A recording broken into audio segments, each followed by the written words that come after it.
Please आप उन बहकावे में मत आना। बहुत सारे लोग बोल देते नहीं 11th अगर अच्छी नहीं है तो 12th आपकी तो गई। प्लीज ऐसा मत समझना, मैं लिटरली बता रहा हूँ। कुछ चीजें अगर आप ये शिद्दत से पढ़ के आएंगे, मैं दिल से बोल रहा हूँ, कुछ चीजें जो मैं आपको एक्सपीरियंस से बता रहा हूं इसको जरूर कर लेना। पहली बात, आप अपने वेक्टर्स को बहुत अच्छे से रिवाइज करना, बहुत अच्छे से। अगर आपने वेक्टर्स नहीं करा और बिफोर क्लास 12th कह रहा हूं, पूरी राय मैं आपको दे रहा हूं, बिफोर क्लास 12th अगर आपने अपने वेक्टर्स को अच्छे से रिवाइज नहीं करा, आपकी फिजिक्स में वैसी हालत होगी जैसे 11th में रही है। वेक्टर्स बहुत सारी चीजें डिसाइड करेगा। सेकंड, हमारे पास आप अपने ग्रेविटेशन को रिवाइज करके आए जिससे आपको क्लास 12th में आसानी पड़े। जो भी क्वेश्चन कराए थे नल पॉइंट के कराए थे, हमारे पास इंटीग्रेशन बेस्ड कराए थे, रॉड, रिंग, मैक्सिमा, मिनिमा, ये सारी चीजें आपकी क्लास 12th में एज इट इज जाएंगी, बस मास की जगह चार्ज आने वाला है। तो आप अपने ग्रेविटेशन को बहुत अच्छे से रिवाइज करें, वेक्टर्स को बहुत अच्छे से रिवाइज करें। और 11th के और कौन सी चीज, अगर आपके पास टाइम है तो आप अपने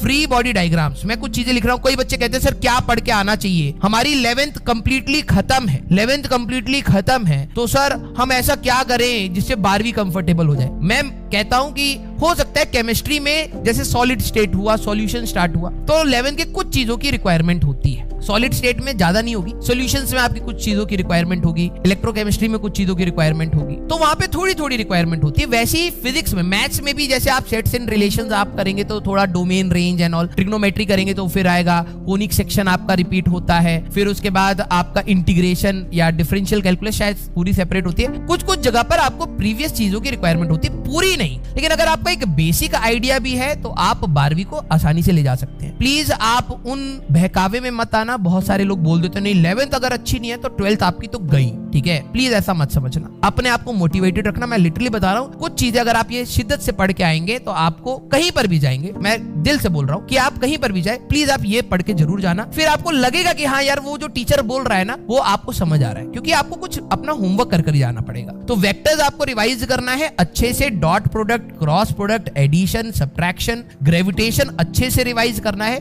भले ही आप इसमें अपना केपलर्स लॉ छोड़ भी दे, क्योंकि केपलर्स का ज्यादा हमें जरूरत नहीं पड़ेगा, केपलर्स आप छोड़ भी दे, लेकिन सैटेलाइट मोशन तक आप अपना प्रॉपर अच्छे से रिवाइज करें। फ्री बॉडी डायग्राम, क्योंकि हम लोगों को कई जगह पे फ्री बॉडी डायग्राम्स की जरूरत पड़ेगी, तो लॉज ऑफ मोशन से आप फ्री बॉडी डायग्राम का, एंड रिजॉल्विंग, ये बहुत इंपॉर्टेंट है, रिजॉल्विंग ऑफ फोर्सेस, कि आप फोर्स को सर्कुलर मोशन में कैसे रिजॉल्व करते थे।